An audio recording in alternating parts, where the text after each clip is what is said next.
Sveiki visi! Dojus Agro atstovauja įvairių gamintojų aplinkos priežiūros techniką, kad miestai taptų gražūs, švarūs bei tvarkingi. Šiandien aplankysime dvi savivaldybės – Neringą bei Jonavą. Ir jums turbūt smalsu, kodėl esame prie jūros.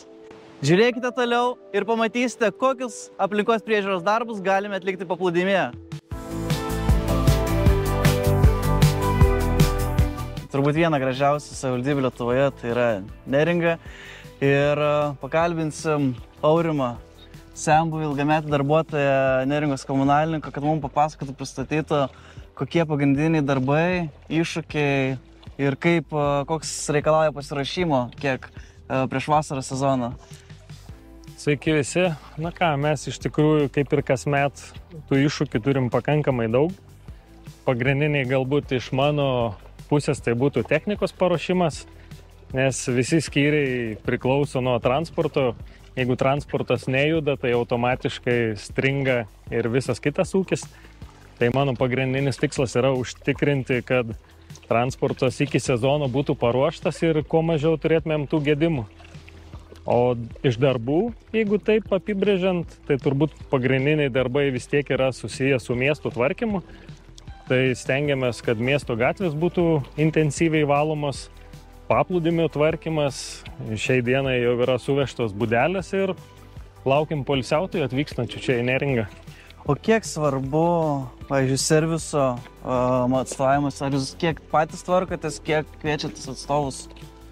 Na, pagal galimybę be abejo stengiamės tuos smulkius darbus atlikti patys. Vis tiek, sakykime, servisas taip, jis yra labai aktualus, bet taupant lėšas stengiamės išnaudoti savo darbuotojus ir kad jie kažkiek tai galėtų įtakoti tuos mažesnius darbus, o jeigu jau nesusitvarkom, tai kviečiame specialistus, nes vis tiek geriausiai žino tai specialistai savo darbą. Per tiek metų vis tiek patirtis nemaža ir tikrai žinai, kas sezoniškai daugiausiai atima laiko, kokie darbai sudėtingiausi, gal ir patiems darbuotojams nemaloniausia dirbti, arba daugiausiai iškelia. Na, mes vis tiek kaip ir prieš kiekvieną sezoną susiduriame tai, kad trūksta darbuotojų. Darbuotojų prisikviesti Neringą yra pakankamai sudėtinga.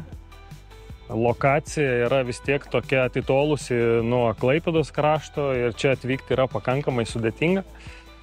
Bet, sakykime, gal didžiausiai tokie iššūkiai yra vis dėlto tas pasiruošimas tinkamas. Ant kiek tu teisingai pasiruoši, taip ir turėsi tą rezultatą. Bet, kaip sakau, jeigu iš transporto pusės žiūrint, tai mes niekada negalim nuspėti, kas bus rytoj, kas suges. Transportas dėvisi kiekvieną dieną, genda.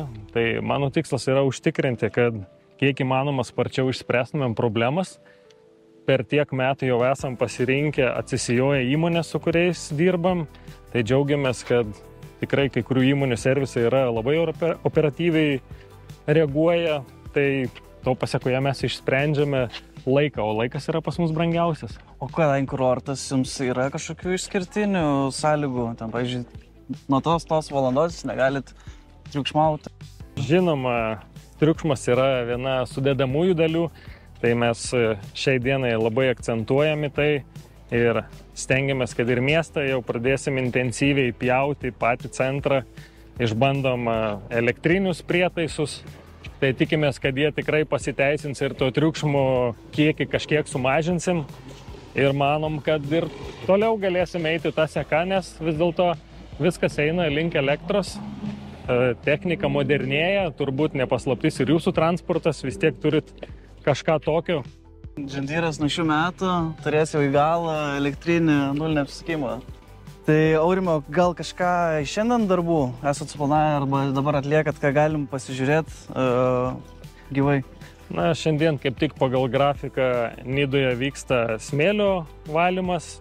Su įrenginiu daugeliu gal tai yra nematytas, tai tokiu principu, kad sijojamas smėlis, surenkamos šiukšlės ir paliekamas gražus pliažas.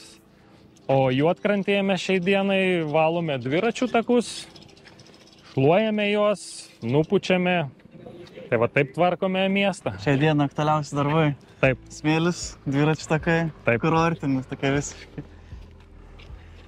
Ačiū ir ačiū Aurimui už tokį informatyvų pasakojimą ir keliaujam pasikalbinti darbuotojus.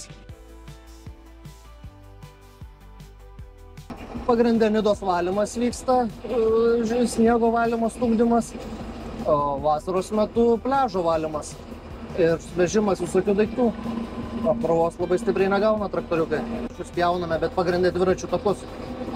Aplink dviračių takus? Aplink dviračių takus, kelkraščius. Kiek maždaug čia, nežinau, kaip pamatuoti kilometrų, kiek čia? Tai per visą nidą, per visą Neringą. Tai realiai dabar, kur padarė dviračių taką naują nuo Smiltynės iki Juodkrantės, tai tas pjaunamas ir pučiamas. O paskui parsivežam jį čia, tai gaunasi nuo Nidos iki Pervalkos. Vėl pjaunama būna ir pučiama, nes yra tas ventiliatorius, kur nupučia visas šiškas, konkorėžius ir smėlį. Kaip dažnai tą pačią vietą malat sniegą? Kas savaitę.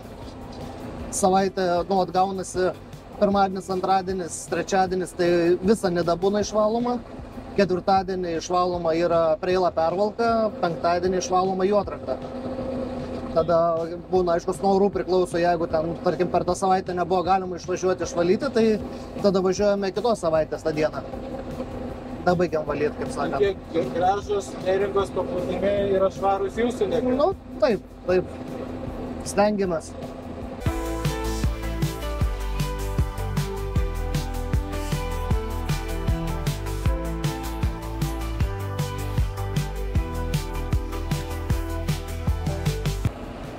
Gaunasi, kai žmonės ateina 8 ryto, jau lieka ant švaraus, gražaus smėliuko lygaus. Mes ją vadiname bulviakase, nes principas toks pat kaip bulviakasės. Tik tiek, kad jeigu matyt, nagai yra, kurie purena tą smėlį, o galinis tas dangtis jisai užlosto viską. O grandinės yra čia gale dviejos, kurios renka tą visą. Tai vaikų pastatytas pilis jūs ar jūros įsigriauna? Nu, dažniausiai aš. Ja, ypač kai kartais būna, kai užsišiopsoji kokią duobę, iškastą palieka polsiauti, tai labai smagu būna. Atsikeli labai greitai. O būna, kad užklingstat? Esu patyręs tą. O kad tada gali čia... Tai su kitu, su tokiu pačiu traktorium.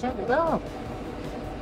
Nes 2 traktoriai pas mus yra, vienas biški silpnesnis, šitas biški galingesnis. Tai viens kitą ir ištraukia. Traktoriai irgi iš viduje galiu pasakyti, esu važiavęs ir su vienu, ir su kitu, tai labiausiai iš paprastumo tai patinka John Deere'as. O šitą pirtelę tempiau su biški silpnesniu traktorium John Deere'u, tai teko labai stipriai kasti. Tai šito didžiojo traktoriaus pagalba ištempiau ir nutempiau pirtį. Nes anas 4 cilindrų, tai biški silpnesnis motoras, tai nelabai jam smėlis tinka. Šitas 6 cilindrų biški geriau važiuoja. Na kągi, mūsų viešnagė Neringoje baigėsi, o dabar keliamės į Jonavą. Sveiki visi, štai mes ir Jonavoje, įstabaus grožio mieste, ir su mumis yra šiandien Jonavos paslaugų direktorius Edmundas Mulokas. Sveiki, Edmundai. Sveiki. Norėjau paklausti, mes dabar praeidami, nuo ryto čia būdami, pastebėjom, kad yra viskas idealiai sutvarkyta. Žolė puikiai nupjauta, takai nušlati, teritorija visa prižiūrėta. Kaip jums sekasi tokių rezultatų pasiekti? Tai žinote, pirmiausia, turbūt reikia kalbėti apie atsakomybę, nes mums miesto rajono valdžia patikėjo prižiūrėti visas viešasias erdves, tiek daugiabučių namų kiemus, tiek visą miesto tvarkymą. Tai yra pradedant kaip žaliųjų erdvių, pradedant šienavimo, baigiant želdiniais, gėlynais ir panašiai, taip ir gatvių šlavimas, vasara, žiemos sniego valymas, kapinių priežiūra ir visi kiti darbai. Tai ta prasme noriu pasakyti, kad nuo to, kaip dirba mūsų įmonė, kaip nuo to rezultato priklauso, kaip atrodo mūsų miestas, kaip jauku ar nejauku gyventi jonaviečiams, kokį mūsų miestą mato svečiai. Tai dėl to mes labai jaučiam didelę atsakomybę ir stengiamės, kad Jonava būtų kuo gražesnė, kuo tvarkingesnė. Galim pasakyti, kad tikrai pavyksta, tikrai rezultatai įspūdingi. O ar turit kažkokių, sakykime, vietų, kur susidarėt su iššūkiais prižiūrint miesto tvarkymą? Tai, žinote, iššūkiai turbūt gal ne taip, turbūt visas kasdieninis darbas yra iššūkis, kad kuo tvarkingiau tą darbą padaryti, o tam, kad darbą padaryti, be abejo, turbūt reikia kalbėti ir apie techniką. Tai visų pirma, mes esam ir stengiamės būti, kaip ir visas miestas, inovatoriški, naujoviški, nes jeigu dirbsiu su sena technika, na vis tiek tas miestas netrodys, galų gali nepasieksim tokio rezultato. Tai kalbant apie techniką, jeigu tai technika turi būti patvari, turi būti servisas greitai remontuojamas, turi būti patogiai vairuotojai, turi būti efektyviai. Jeigu kai kuri technika, kurią galima, kad būtų galima panaudoti tiek vasaros, tiek žiemos darbams, galų galia turi būti komfortabiliai vairuotojai. Tai į tuos dalykus mes įsigydami techniką, tarkim, ir kreipiam pagrindinį dėmesį. Aš tikrai žinau, nemeluosiu, kad jūs labai mėgstate tą, kaip sakėt, inovatyvumą, naujas technologijas, įdiegti miestą ir tikrai išsiskiriat kaip savivaldybė šito klausimu. Kas gal galit pristatyti kokį nors įdomiausias šiuo metu inovatyviausią techniką, kas tokį sukelia dėmesį, traukia žmonių, aplinkinių, praeivių? Tai dėmesį pirmiausiai tu patraukdavau jau dabar jau nenauja, o mes turbūt vieni pirmųjų įsigijom šerpą, kur statiem šlaitam šienauti, tai jau turbūt 2016 metais ir tada ypač traukė labai vaikų dėmesį ir panašiai, nes dabar jau gal daugiau įprasta dalyką, tai kaip matot, jau mes senai kai kurios naudojam dalykus. Taip pat be abejo, kad kai kurioms erdvėms, būtent ir šitai erdvėj, naudojam robotus šienavimo, tai iš visų jų turim jau 5 robotų žolios paimimo, kad būtų galima žolė, kad būtų gražiai ir kad būtų visą laiką gražiai nupjauta. Na ir be abejo, kad eisim toliau į techniką, kuri bus draudiška gamtai, kad kuo mažiau ir triukšmingumo, ir CO2 išmetimo, tai tokie turbūt ir perspektyva. Jau dabar visi pirkimai yra žalieji, tai na, jūsų technika tai atitinka pagal vieną parametrą žaliųjų, nes yra žaliai visi traktoriai, o jeigu rimtai, tai iš tikrųjų mes pirkdami dabar kasmet atsinaujinam, jau dabar turim 2 transporto priemonės, dar 2 įsigysim ir taip kasmet mes atsinaujindami žiūrėsim į elektrinės transporto priemonės arba kai kurias mažasias, tai akumuliatorinės. Aš įsivaizduoju rankinės visos priemonės, dabar turbūt didžioji dalis akumuliatorinių, nes nuo to nepabėgs.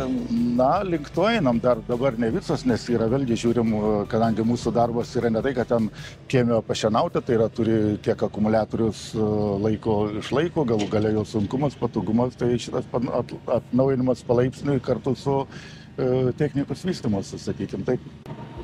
Edmundai, žinau, kad šita vėliava ir vėliavos stiebas yra ypatingas savo dydžiu.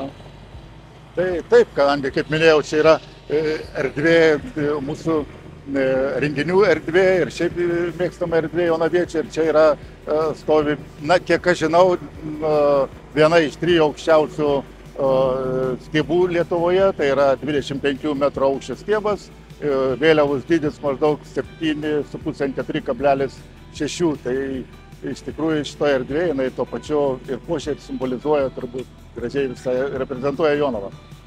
Ačiū labai, Edmundai, už tokią puikią dieną, už labai informatyvų papasakojimą ir džiaugiuosi, kad turim galimybę dirbti su jumis, kad leidžiat mums prisidėti prie jūsų gerbūvio. Tai ačiū ir iki susitikimo. Ačiū Jums.